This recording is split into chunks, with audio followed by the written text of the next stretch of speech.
Hey guys, Joe here, and here I am to talk to you about how most soul voices work and how I kind of understand them in Xenoblade Chronicles X, of course. Now to start off, I'm going to say that these aren't the most important things to understand, but if you do put in a little bit of time and learn how to use them, then you'll have a much easier time when playing the game at early and later levels. With all this said, let's get this started. So let's start off by talking about what soul voices really are. Well, this is a bit confusing, but think about it kind of like this. So every character has a soul voice chart, which you can see from the party menu. Once you get there, you can scroll over the different voices and they say different effects. Let's look at the opening art soul voice as an example. It will say on the right, opening art, and then under that it will say the word trigger. Now the trigger is the thing that must be done, which allows you and a partner to activate that soul voice. Soul voices must be done with you and a teammate, but I'll get into that a little bit later. It's a bit confusing, but hopefully you'll understand it a bit later.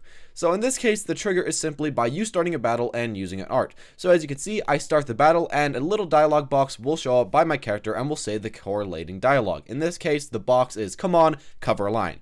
But what does that do? Well, let's go back a little, back to the soul voice chart and kind of see. So here at the chart, you can see all of your voices. Now, as the avatar, you can actually change the effect of what your voices do. This doesn't happen for your party members, they cannot change, so they will be stuck with what they have, but you can change the effects of your soul voices. So how you do this is by clicking on the voice as shown in the video, and then your cursor will move on to the right of the screen, and you can pick one of 3 effects. In this case, you can choose the red one, no messing around, move in, which will give you a 100% bonus damage to melee attacks and 200 from behind, a yellow icon that says the battle is on, cover fire, which will give you a ranged 100 TP per hit, or a blue icon that says ready, use your auras, which will reduce the cooldowns of your auras by 50%.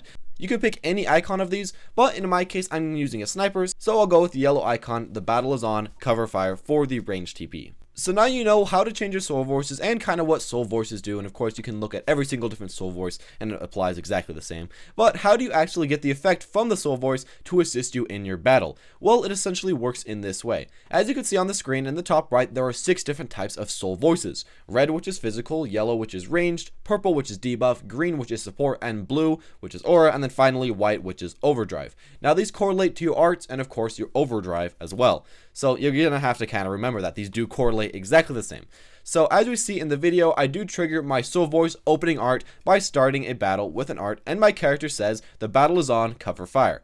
After that, a yellow symbol will fly into the air, and then after that, one of my teammates must use a yellow art in order to activate the effect of my soul voice. So here we see Lynn using a ranged attack, and then she and I get a yellow bond around us, and then it disappears. The yellow bond means that we have activated our soul voices, and now we do have that effect for quite a while. And that's generally how it works. It's really not way too confusing. Essentially, you just have to use a soul voice. Your soul voice has a color, and then one of your teammates does have to use a art with the same color, and then your soul voice will be activated. So it's really not way too hard, just a bit confusing when you don't know way too much about it. Now, there are a ton of soul voices to pick from, and you should try to fulfill your party members' soul voices as much as you can by using your arts that have the same color as the soul voice that does appear, of course, on the screen over your party members' heads. It can be hard to fulfill all of the soul voices that pop up, but try to do as many as you can when they do show up for some nice bonus effects. And that's really it. Thank you guys for watching. I hope you did enjoy the video and learned a little bit about how soul voices work. It is a kind of hard topic to understand, so if you didn't go it way too well, I do have 2 links in the description that do go over this a bit more. And of course, this is covered in the manual, which does have like 2 or 3 pages on soul voices, so you can kind of learn it there. If you did enjoy the video and want to see more, then make sure to hit that like button and tell me if you want to see any more Xenoblade Chronicles X videos. Also press the subscribe button. I'm pretty far into the game now, so I feel like I can make quite a few videos to help you guys out, and hopefully this video itself did help you out. That being said, if you have any future ideas or anything that you really need help with, please put that in the description below, and I'll try to make a future video going over it. I can go over some research and then kind of tell you the answer. But with all that said, thank you guys for watching, and keep adventuring in Mira.